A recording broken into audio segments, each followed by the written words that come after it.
Before I tell you about Mama Folake, before I explain the ritual at Ekete stream, you must first see what it did to the man who tried to stop her. His name was Taiwo, a palm wine tapper, strong back, sharp mind, quick tongue, the kind of man who feared nothing. Until the morning he followed Mama Folake to the water. When Taiwo returned to Ugbodu village, his hair had turned completely white.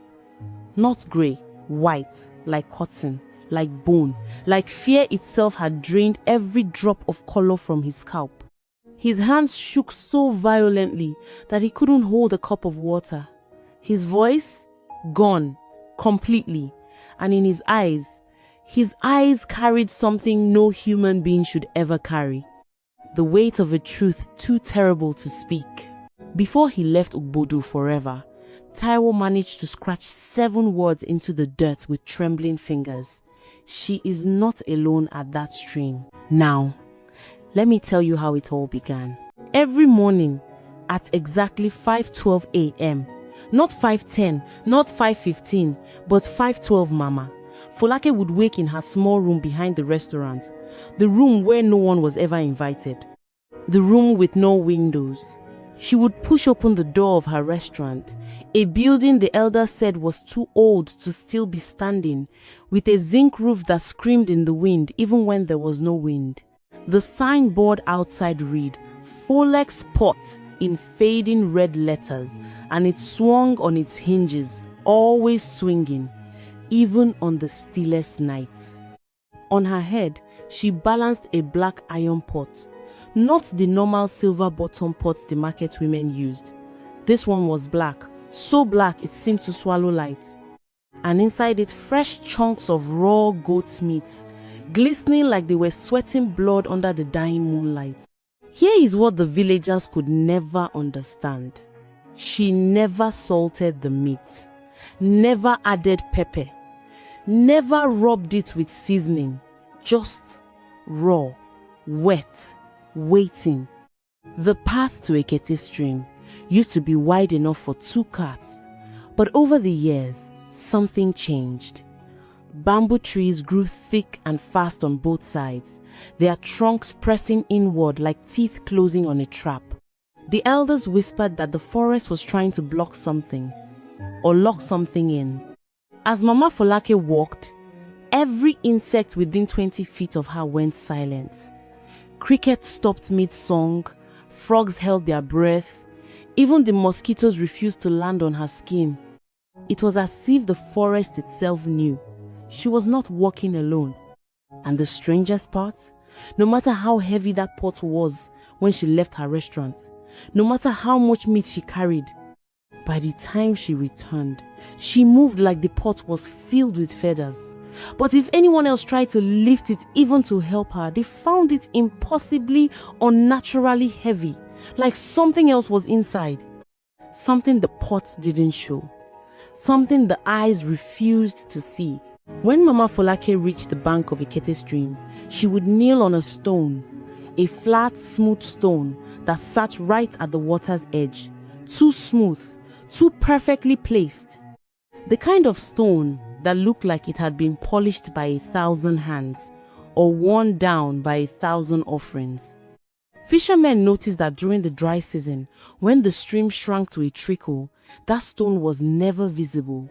It only appeared when Mama Folake came, and when she left, it would sink back beneath the surface, as if the river itself was hiding evidence. She would place the pot gently on the stone. Then, piece by piece, she began washing the meat.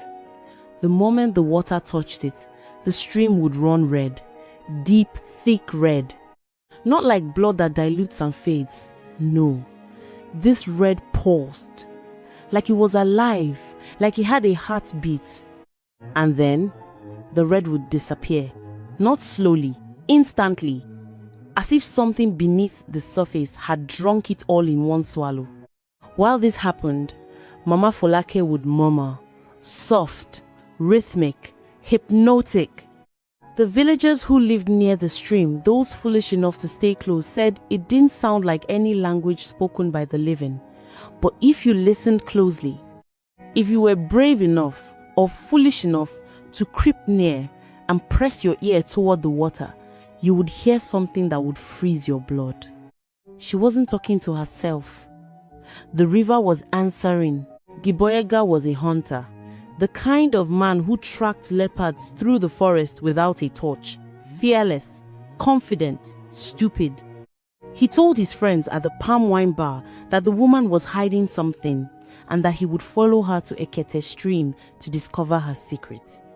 One morning, long before dawn, Gboyega crouched behind a cluster of elephant grass near the stream. He watched Mama Folake kneel, watched her lift the first piece of meat, watched her lips move as she sang to her warrior, telling him she had brought the flesh, just like yesterday, today, and tomorrow. Gboyega's eyes went wide, because what answered her was not wind, not an echo. It was a voice, deep, ancient, vibrating through the water, through the ground, through his bones. It called her its elder, saying it had heard, it had come, and it was hungry.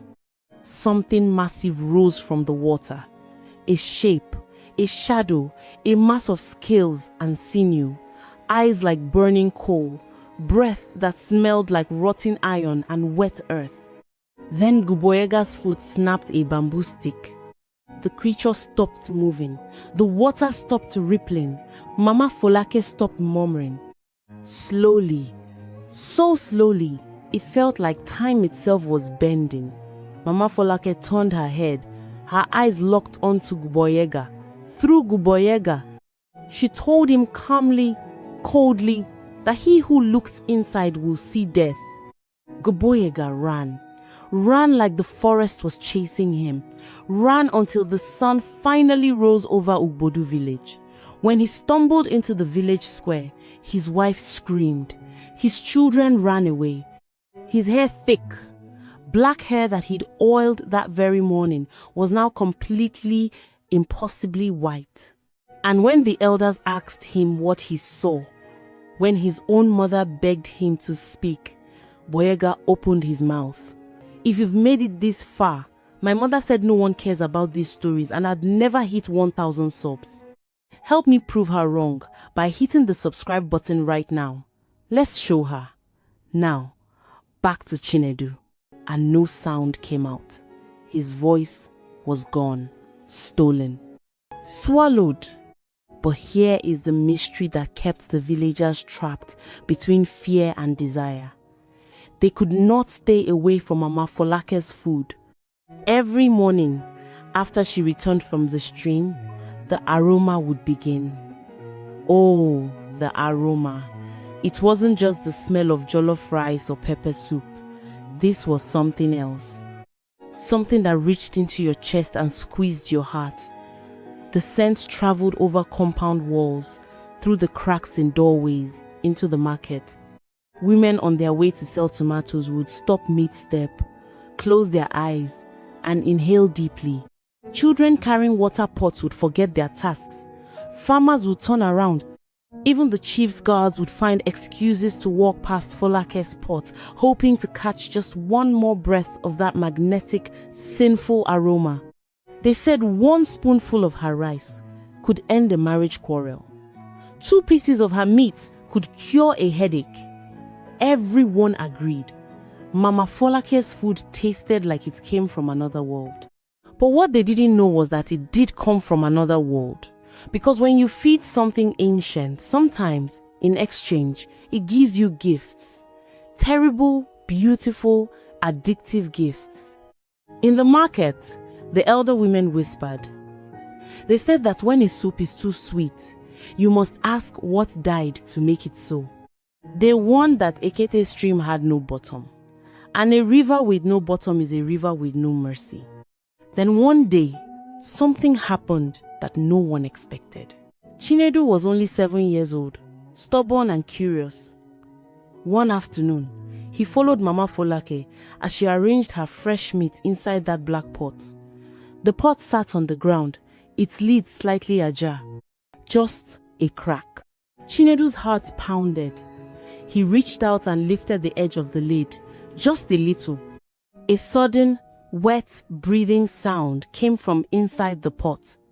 What Chinedu saw made his breath stop. His body froze. He didn't scream, couldn't. His eyes were locked on whatever was inside that pot. Slowly, Mama Folake turned her head. She didn't look angry, she looked tired. She told the boy that because he had seen what he should not see, he would forget. A sudden gust of wind blew, and Chinedu's face went blank. He walked back to his mother as if nothing had happened. But from that day forward, his eyes were distant. He spoke less. He lived less.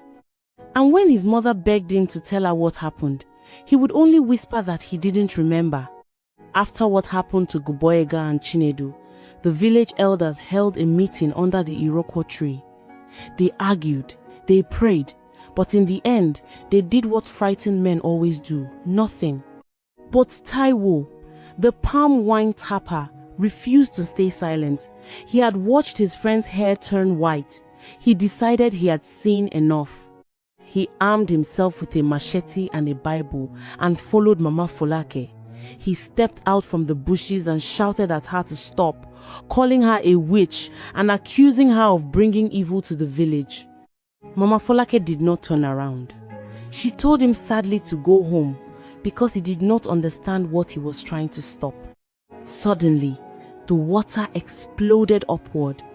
The thing that rose from Ekete stream was massive and ancient. Its skin was covered in scales that looked like rusted iron. Its eyes glowed like embers. Its breath reeked of rotting iron and wet earth. A voice, layered and demonic, boomed through the clearing. It said a human had come, a human had seen, and this human would be eaten. Taiwo ran. He dropped his machete.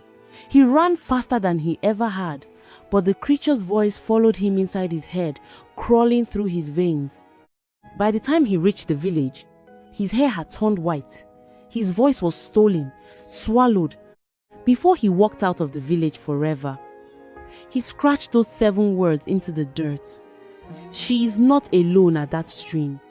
After Taiwo vanished, the elders gathered once more. Fear was consuming Ugbodu like wildfire. Papa Mukoro, the oldest of them all, finally spoke the truth. He told them that Mama Folake was not the problem. She was the solution. He explained that before the village was built, the stream belonged to something else.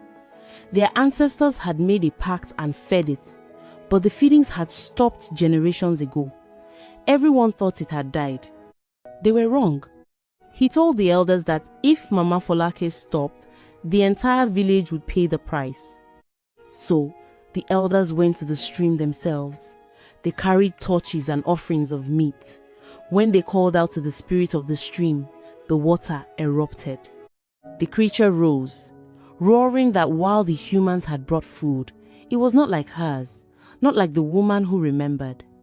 The creature gave them an ultimatum: bring her to the stream, or it would come to the village. The elders fled to Mama Folake's restaurant and pounded on the door. When she opened it, she looked as though she had been waiting for them. She invited them inside and told them her story. 5 years ago, she was just a woman trying to survive. She had gone to the stream to wash meat, and the creature had risen. It didn't attack. It made a demand. Feed it every day at the same time, or it would take the people of the village one by one. Mama Folake asked them what she could have done. She had chosen to walk that path alone, in the dark and the rain, whispering to that thing to keep it satisfied. Every morning, she had prayed that someone would notice, that she wouldn't have to carry the burden alone. She told the elders that the creature was getting stronger and that soon it would stop accepting animal blood. She proposed a final offering, a sacrifice of memory. She said if they could make the village forget the stream existed, if they could erase it from their stories and songs, the creature would lose its anchor and fade. That night, the entire village gathered. They carried meat, yams, and wine. They walked the bamboo path together, singing a funeral song. When they reached the water, Mama Folake called out to the creature, telling it she had brought a final offering. The creature erupted from the depths. Mama Folake walked forward and placed the pot on the stone. She told the creature that the village would feed it one final time, but in return, it must sleep and release its claim on the land. The creature laughed, asking why it should agree. She told it that if it did not, they would move away and leave it to starve in an empty forest with no one to remember or fear it. The creature considered this and agreed to the final feast. As the villagers poured the meat and blood into the water, the creature consumed it all with a hunger that shook the ground. As it sank back into the mud, it warned that if they ever disturbed the water again, it would not ask for meat, it would take flesh. The next morning, the villagers worked together to erase the stream. They cut down the bamboo trees, filled the shallow water with stones, and planted new trees to hide it from view. Within a year, the stream was a ghost. The elders kept the secret. Mama Folake never spoke of it again. Her food was still delicious, but it no longer tasted like it came from another world. Chinedu slowly returned to his mother, asking questions once again. But here is the thing about creatures that old. They don't die, they only sleep. 3 years later, a young man from the city, who knew nothing of the old stories, found a quiet, beautiful stream in the overgrown forest. He cast his line into the water and waited. Deep below, something opened its eyes. You can bury a stream and erase its name, but you cannot erase hunger. Mama Folake is 73 years old now. Every morning at exactly 5:12 a.m., she wakes with a dread in her chest. Because sometimes, late at night, she hears it. The wet, rhythmic breathing of something waking up. The creature is whispering that it is hungry. So very hungry. The elders say a problem you bury does not die. It only waits for the next generation to dig it up. So if you find yourself in a village where the path to the water is hidden and a restaurant serves food that tastes just a little too good, don't ask questions. Don't go looking. And whatever you do, don't disturb the water. Because some things should stay buried. Some things should stay forgotten. And some things should never have been woken in the first place.